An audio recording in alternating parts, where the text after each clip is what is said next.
కీలక ప్రకటన చేశారు. కూటమి ప్రభుత్వం ఎన్నికల సమయంలో ఇచ్చిన హామీల అమలు దిశగా కసరత్తు జరుగుతోంది. సూపర్ 6 పథకాల్లో ఇప్పటికే ఉచిత గ్యాస్ అమలు చేస్తున్నారు. 2025-26 బడ్జెట్లో తల్లికి వందనం, అన్నదాత సుఖీభవ కోసం నిధులు కేటాయించారు.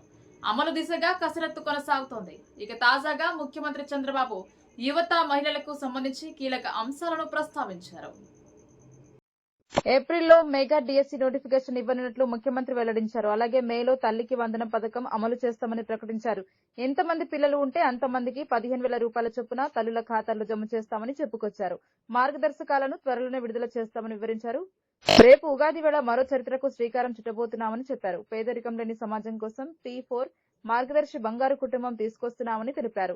సంపద సృష్టించాలి, ఆ సంపద పేదలకు చేరాలన్నదే తన లక్ష్యమని స్పష్టం చేశారు. పేదరిక నిర్మూలనకు అందరూ సహకరించాలని కోరారు. జనాభా పెంచుకోవాల్సిన అవసరం ఉందన్నారు. 2 పిల్లలకు తక్కువ కాకుండా కనాలని సీఎం చంద్రబాబు పేర్కొన్నారు.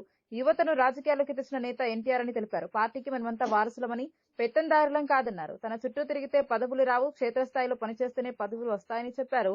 టీడీపీని లేకుండా చేయాలని చాలా మంది చూశారని, టీడీపీని నాశనం చేయాలనుకున్న వారు కాలగర్భంలో కలిసిపోయారన్నారు. తెలుగువారు ఉన్నంత వరకు టీడీపీ ఉంటుందని చంద్రబాబు వెల్లడించారు.